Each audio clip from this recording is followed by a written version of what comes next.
Hi there, everyone. Welcome to another episode of the Here to Listen podcast.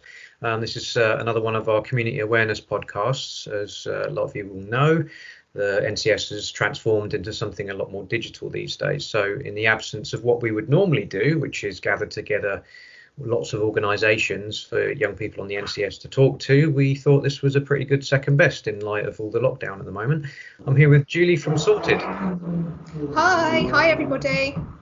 And I think we go way back in the sense of the organisation and myself. Like the very founding of Here to Listen was talking to, I can't remember her name now. It's just Liz, Liz, probably thank you. Liz Gillespie, yeah. Yeah, she gave us a lot of help actually in the early days in terms of setting up and funding and things like that. So there's a handful of people that I feel like name checking sometimes when we talk about the founding of Here to Listen and where we are now, and it's great to sort of acknowledge that. But yeah, that aside, it's good to talk to you, and I think being able to talk about Sorted, I've got a few questions related to something that's quite prevalent at the moment, but I think I'll just give you the intro, and perhaps you could say a little bit about what Sorted is. What your role is, and one of my other questions is how you came up with the name. So I don't know. Okay. So my name's Julie, and I'm the director here at Sorted. I took over from Liz actually about 2 years ago. I worked for the charity previously delivering counselling. I'm a qualified counsellor, so I was here doing much more of that kind of therapeutic delivery role, and then when Liz retired I took over the director role. We offer free counselling to children and young people at our base in Dunstable, and that is children from 10 up to adults to 25, and we offer them up to 12 weeks of free counselling. So the counselling is delivered by volunteers, qualified and students in training. So we have lots of students who have to accrue their voluntary hours, and so we offer them kind of a robust, secure placement, and that's really important for the next generation of counsellors coming through. And we work with children and young people with a real range of issues. So, and the name Sorted, we were historically called Houghton Regis and Dunstable Counselling Service, but it was a bit of a mouthful, so I believe that they came up with the name Sorted because it was one word. So yeah, and hopefully once everybody leaves, they feel a bit more sorted. So yeah, it's a common word, I guess. You want people to feel sorted out your problems. That's The association I think that I had with you in the early days was it was very much focused on domestic violence. Is that less these days? We do have a project that we currently run, which is funded by the Big Lottery, and that is delivering who've experienced domestic abuse. So it could be within their homes or within their own relationships, and that came sort of on a lot of projects that were funded by local authority and commissioned through them to deliver wide ranging across the county.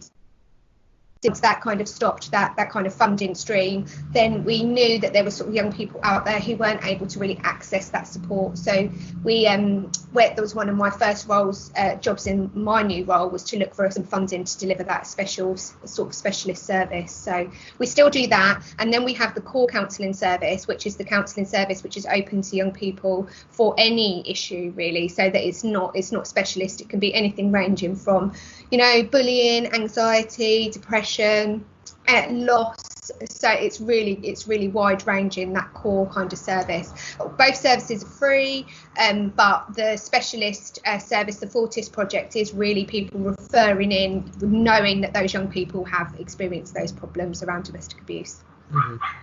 Yeah, and it's always good to broaden it out as well.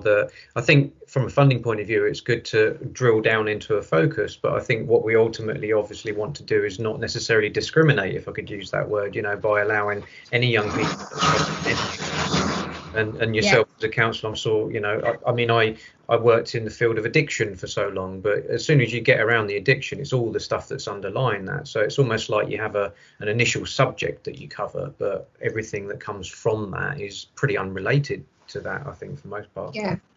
Absolutely. We have sort of, when we take referrals, we will ask a little bit about what's going on for the young person and do a little bit of an assessment with the referrer, whether it's a family member or the young person themselves or another professional. And often the issue that comes up in that very first kind of phone call is not really the presenting issues. So there is often a kind of whole range of things going on under that, and that can take quite a few weeks into the therapy to actually come out. So we tend to that particular project around domestic abuse was to seek that specific funding, but the other counselling, it could be any range of issues that people come for, and often very different to what the referrer thinks. And obviously, with the recording of this video, we're in the middle of the COVID-19 lockdown. How has your service been affected? So we are not delivering any face-to-face counselling in line with all of the other kind of services that we work quite closely with.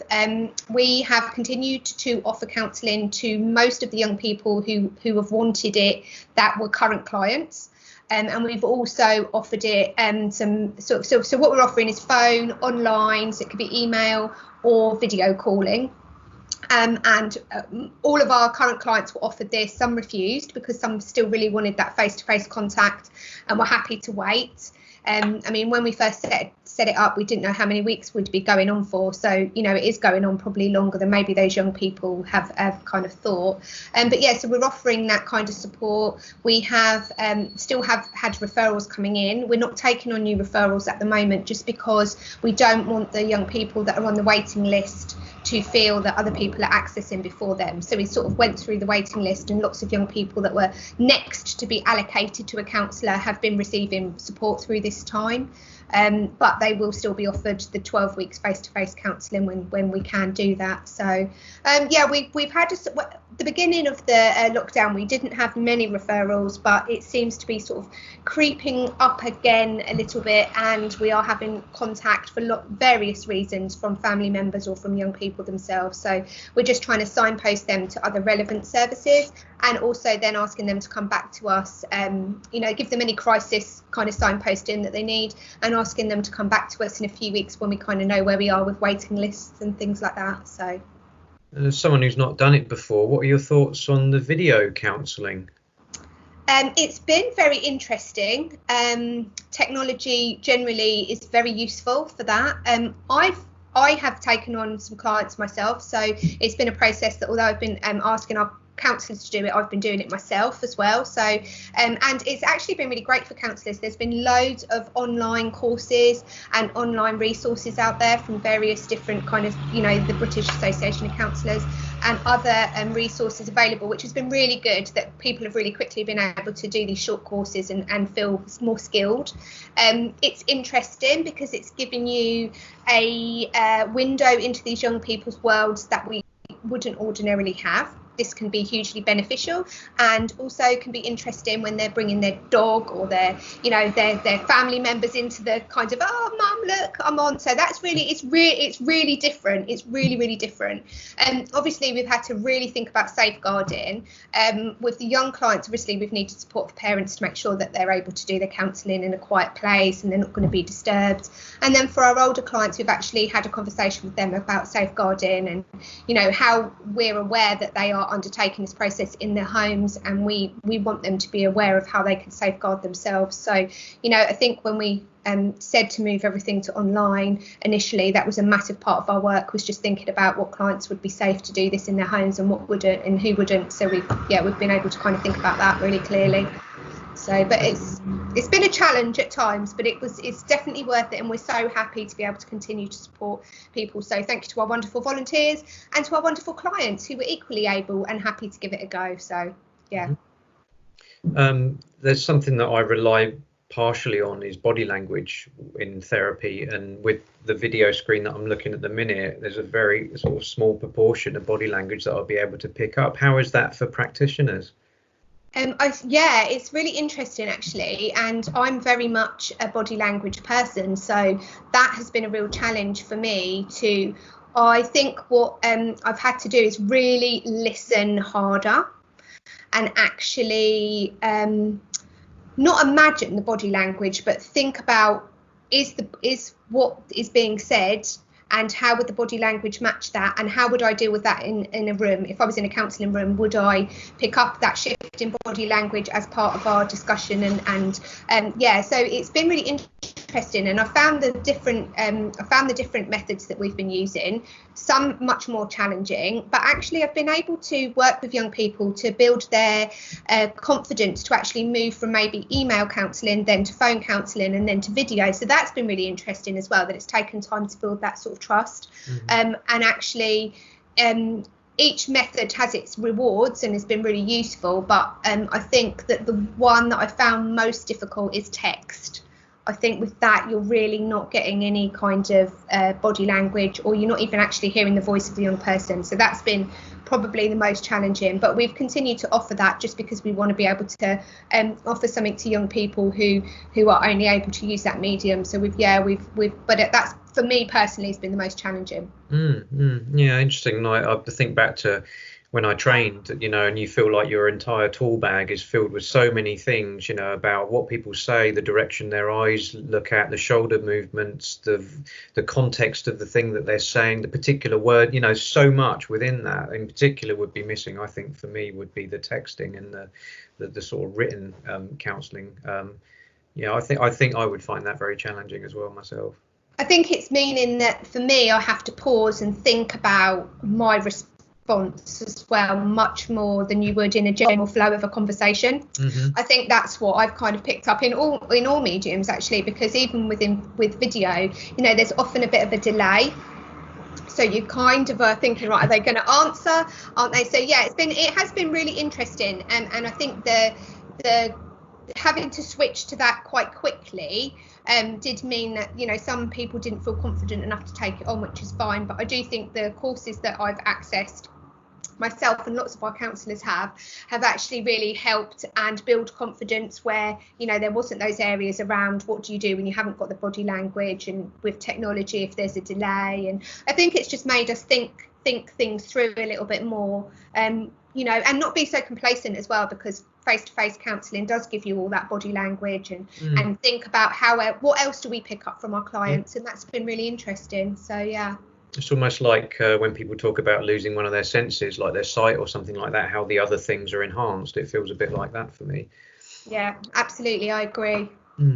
So with the NCS going forward in its digital format, and thinking about what your organisation might welcome in terms of social action projects from young people through various different mediums, the expectation is that quite a lot of it will be done remotely. Is there anything you can think of project-wise or campaign-wise or initiative-wise that young people could be involved in with Sorted going forward, whether there's a lockdown or not, I would say? Yeah, absolutely. I mean, we really wanted to be involved, having had young people who've experienced NCS and gone, and the social action projects that they've taken part in, and how rewarding they found that. We sort of had to think about how we could what would be good to offer young people, and what would be interesting as well. So we sort of thought about social action projects where young people are able to create short films thinking about their confidentiality and safeguarding around mental health, not even specific to them, but just around mental health. And for us to really have that connection to young people around mental health would be really important. Obviously, when people access for counselling, there's a lot around confidentiality, and so we're not always happy to use young people that are accessing the service to be able to talk about mental health in case it gets linked back to us.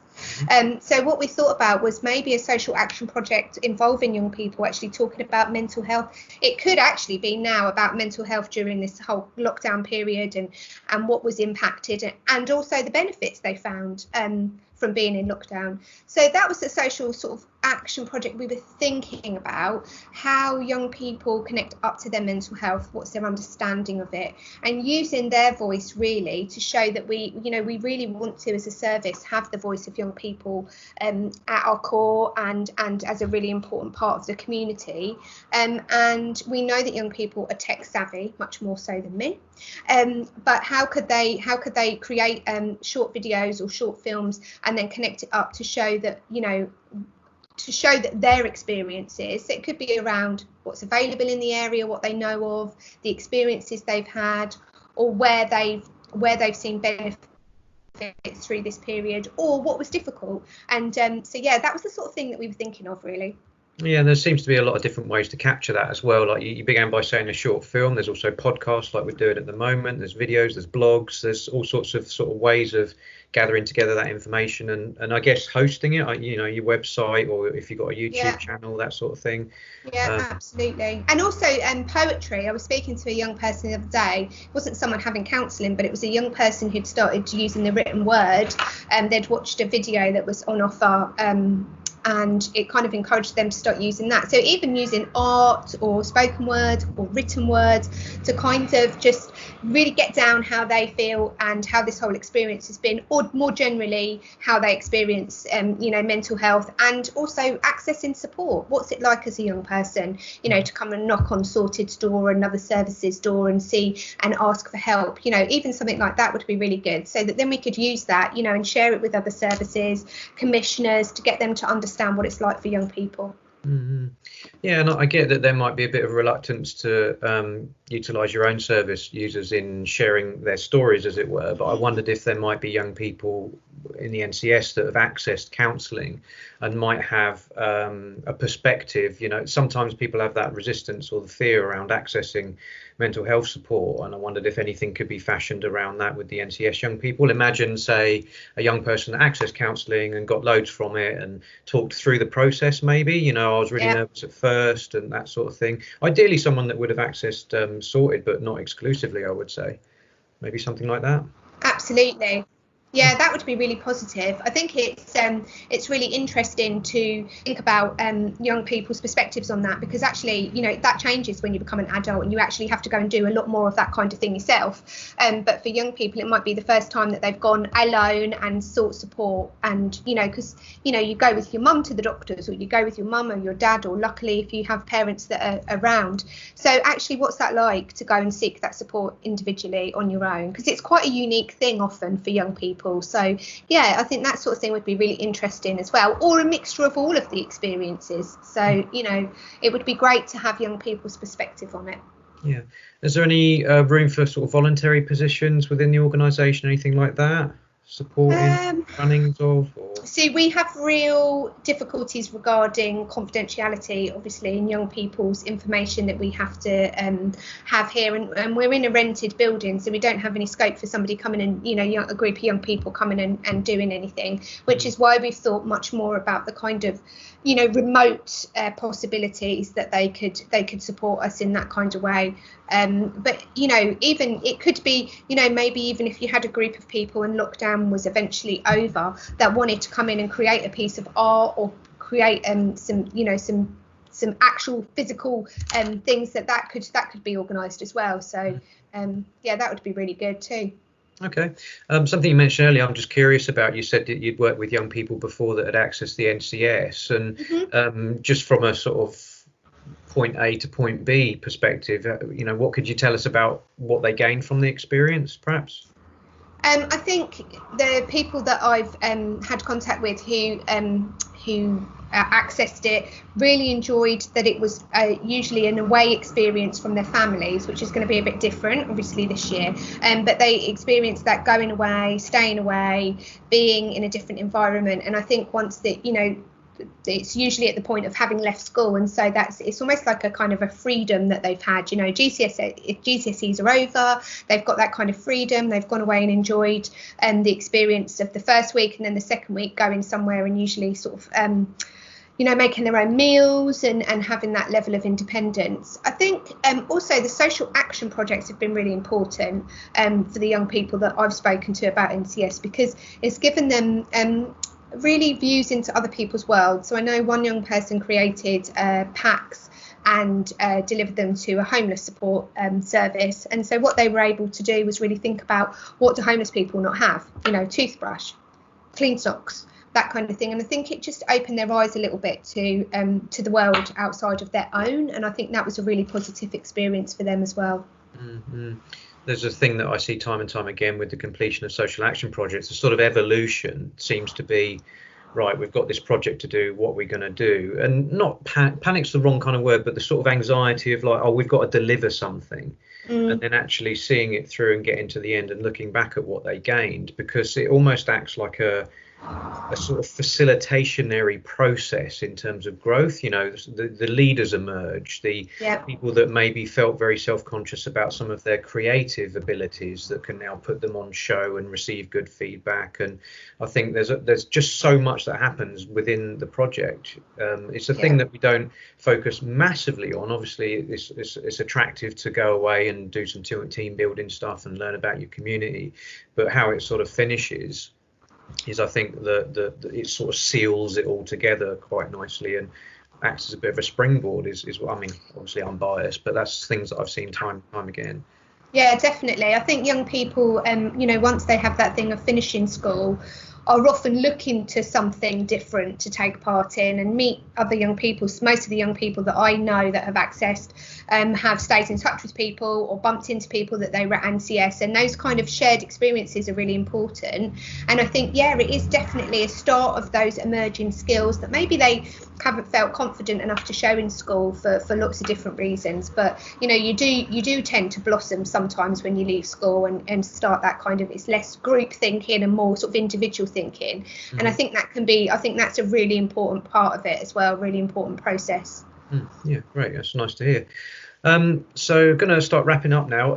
If young people were interested in supporting you, would you be the main point of contact? Would it be email? Would it be the office number? What would you prefer? Yeah, email would be really good at the moment. I mean, once lockdown's over and we're back to normal, then yeah, they can contact the office. I think email would be really good, and if they had any ideas or wanted to take any of the stuff further that we've sort of talked about, then I think that would be really great to have a chat. If they email me first as a point of contact, then I can get back to them. We have quite limited office cover at the moment in line with everybody else. We're all working from home, so so an email, like, first of all, and then we can arrange to actually have a conversation or take that a little bit further if they were interested in that as part of their social action project. Okay, sounds good. All right, thank you very much for your time, Julie. Appreciate it. Thank you very much. I'll let you know. Yeah, I'll let you know when the video goes on. Yeah, that's great. Thank you. Yeah, brilliant. Me too. Thank you very much for including. Sorry, it's very busy out here today. And thanks for including me in this. And yeah, hopefully I'll get to speak to and work with some of your young people soon. Yeah, great. Thank you very much. Lovely. Thank you. Bye. Bye.